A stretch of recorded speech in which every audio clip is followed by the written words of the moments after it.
Hey, what is up guys, welcome back to the channel and welcome back to Gran Turismo 7. So today I'm going to be continuing my coverage of update 1.31, this time covering the Mazda 3 Burgundy edition. So this car comes along with update 1.31 and I'm quite comfortable and happy in saying that this is perhaps the weakest car of the entire update.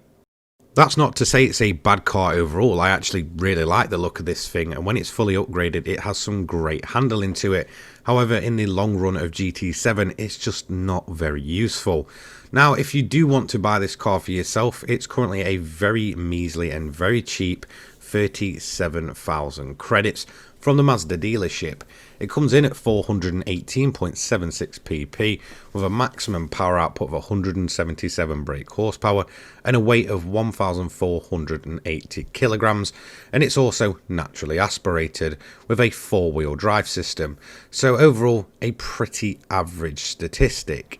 So let's go ahead and actually review the car itself. So if you never joined me for a car review, this is how it's going to work, in terms of road cars anyway. So we'll take it on a hot lap in its bog standard stock form around the Nordschleife for a test, where I'll basically talk about the standard version and then we'll see where it ranks among our hot lap leaderboard. Then we'll fully modify it and basically take it for another hot lap around the high speed ring, where it will then go on our modified lap time leaderboard.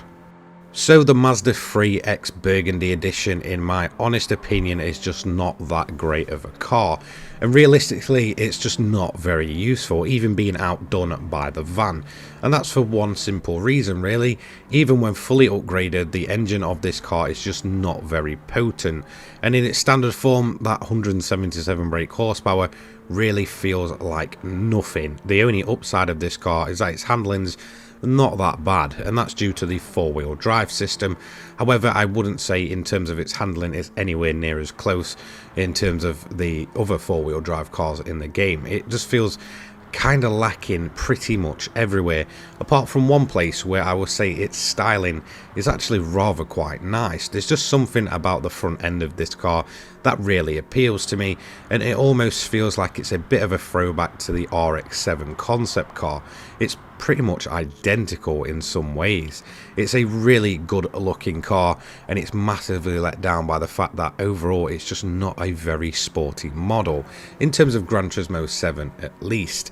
As well as when it's fully upgraded, again it's just a handling car with a very weak engine and a very weak output.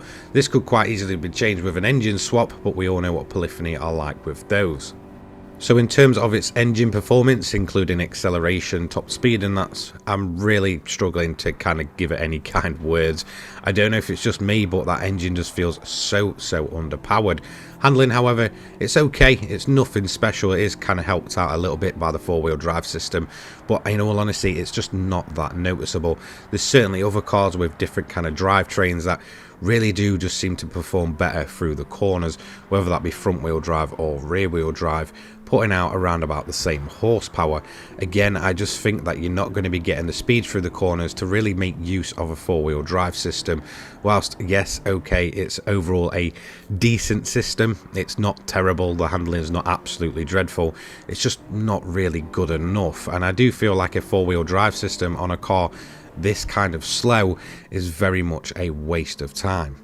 So would I say go and spend your credits on the standard version of this car? In all honesty, not really. You know, I get it's cheap and you might want to test it out, but apart from that I really don't see many people using this car outside of, let's say, the daily races for this week.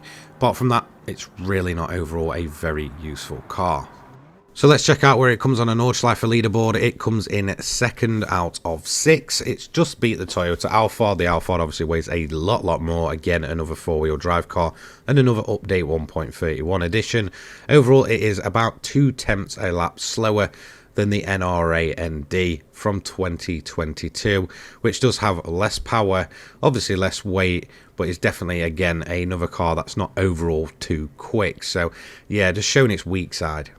So, will there be an improvement with this? This is the fully modified version. We've got everything we can on this car, including racing softs, so it should realistically perform a bit like a touring car, with less weight on the car and definitely more use out of the four-wheel drive system. This should realistically be a much improved version. However, I'm sad to say that in all honesty, it's just not that good. This is a car that I've also tried tuning for many events, and its straight line speed is just absolutely awful. And it's straight away at a disadvantage with the fact that we test modified cars around the high speed ring, so we are going to get onto the straights. We're going to hit around about 155 to 160 miles an hour in its standard gear form. Obviously I cannot go in and edit bits to my liking. You can get a little bit more speed out by sort of shortening the ratio and making the gears a little bit longer, but in all honesty it's not going to be a massive improvement. It just kind of weakens the acceleration of this car, but that is a good point. The acceleration of this car out of corners is really not that bad. It really does feel like modifying this makes a much better use of that four-wheel drive system and really does allow you to launch out of some of these corners. It's not as impressive as something, let's say, like a GTR and such, but it's not really meant to be. Overall though, this car is just still not that great. Whilst it does have a bit of a touring car feeling, overall it's just nothing special. There is other cars and slower cars which can be built to be faster than this. And I think the downside of those as well is that they actually come in cheaper and cheaper overall to modify as well than the Mazda 3. So I just really cannot find a redeeming feature that would make me say, you know, go ahead, fully modify it, strip it out and absolutely throw the laps in, especially when there just isn't really an event to put this car in its place. Its low overall top speed means that, you know, on the straights of Le Mans you're going to get absolutely battered because the cars will reach the top speed in half the time you can, and then obviously at Tokyo those supercars will just absolutely fly off. So long-term use just isn't there. However, it's a fairly fun car modified. So it comes in on a hot lap leaderboard in the 500 pp category along with the NRA and the Palace from 1970. It comes in second, just a touch slower again than the NRA Roadster, which was another post-launch edition back in October. Overall, it's just not a fantastic car, and in all honesty, it's low power, even with the weight thrown off, just means that I cannot recommend this car. However, it is fairly good looking. So there we have it. That is my review of the Mazda 3 Burgundy Edition. Sadly, the weakest car from update 1.31, even outpaced by the van, especially when it comes to modifications. Low power output, average handling, but fairly decent acceleration means that this car just doesn't really have a place currently in GT7. Hopefully over time that does change, and hopefully Polyphony go and add more useful events for these type of cars that kind of just sit in no man's land. But that is going to be it for this video. Don't forget to like, comment, subscribe, turn your notifications on so you don't miss an upload from me. I'll upload GT7 and motorsport content each and every day for your viewing pleasure. My Twitter, my Discord and my donation link will be down in the description down below. If you want to, you can feel free to check those out. Big thank you to my sponsors, Poggers and the Controller people, for their continued support, as well as all of my channel members. You're absolutely fantastic. And that's going to be it from me. Have a fantastic day. See you later on, guys. Peace.